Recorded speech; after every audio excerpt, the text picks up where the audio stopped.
Hi everyone, I'm Bill King, Executive Chef for McCormick and Schmick Seafood Restaurants, and it's halibut season, one of my favorite times of year. Actually, halibut season is pretty long. It runs from roughly March till the end of October most years. And when the catch is good, there's just plenty of halibut for everyone.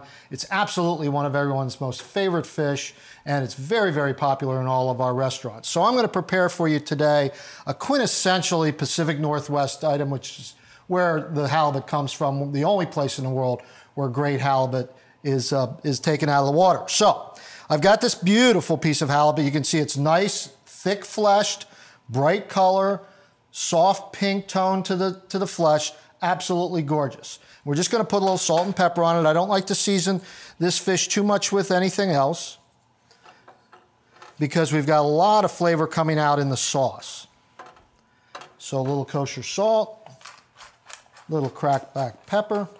I've got a nice hot pan ready to sear the fish. Just a little bit of oil. And I love using the non-stick pan. I put a little oil in it, mostly to get caramelization on the fish, because it's not going to stick. But between the non-stick and a little oil, it's easy money in the pan. Halibut, top side down, because when you flip it, then that's going to be your presentation side on your plate. This is going to probably take 6 or 8 minutes on each side, maybe a little bit less, depending on how hot you keep your pan. And one thing you can do is that you can put your oven on about 400 degrees and get it just nice and brown, and then you can pop it in the oven for 5 or 6 minutes and be about doing some other things. Your choice, it goes either way. Today I'm going to do it all in the pan.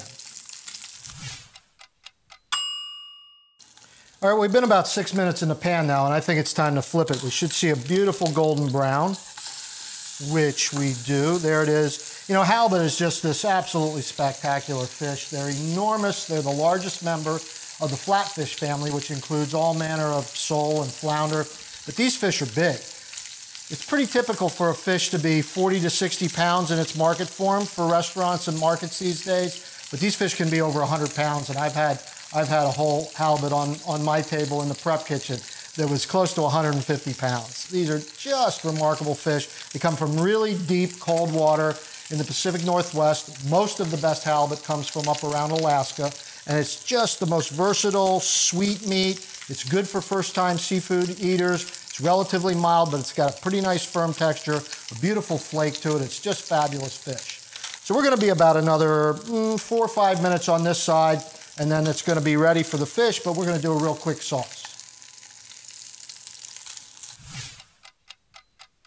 Well, I think this fish is done. It's looking beautiful golden. I think it's the same on the other side. Let's take a quick peek. Absolutely perfect. It's been about 10, 11 minutes in the pan. And again, like I said, you could do this in the oven. But we're going to take this fish out, and we're going to put it right here. I'm going to serve it in this pretty little boat-shaped dish. And then we're going to make a very, very quick pan sauce. So I'm going to turn the heat down just a touch, and I'm going to take cassis, which is black currant liqueur. But if you don't want to put an alcohol-based liquid in here, you could use a puree or a juice even, blackberry juice, cranberry juice. You could use anything like that. This is particularly good and matches up with these beautiful, big, thick, juicy blackberries that we're going to put in the sauce too. So we're going to put this in the pan, and we're just going to let it simmer away for about probably less than a minute. It's going to get a little bit thicker. Then I'm going to put a splash of lemon juice, a splash of rice wine vinegar, and they'll give you a little tartness, a little sharpness against that sweet liqueur. And then I'm going to add these blackberries. These are actually Marionberries from the heart of the Willamette Valley in Oregon, and they are absolutely the most beautiful blackberries you can find anywhere. So let's put them all in there. We may not use them all, but let's just go ahead. Let's do it. We're just going to let those berries heat and let that sauce simmer a little bit. And in about 1.5 minutes, we're going to have a perfect sauce for the fish. So this sauce is ready now, and it can be poured over the fish just the way it is. But if you want to gild the lily a little bit, add an extra bit of richness and silkiness to this sauce, I'm going to put a pat of butter in here. And we're just going to work it around here just real quick. I like that butter very, very cold, because as it's added to the sauce and it melts, it brings a little viscosity into the sauce. And that's it. As soon as that butter's done melting, we're gonna put it right over the fish. Blackberries, we'll see if we can't keep some. There we go.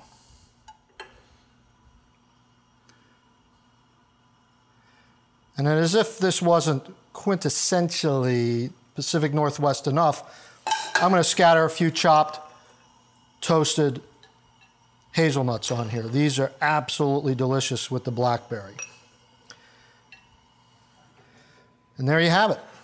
Blackberry and hazelnut halibut from the Pacific Northwest. I'm Bill King, Executive Chef for McCormick and Schmick Seafood Restaurants. See you next time.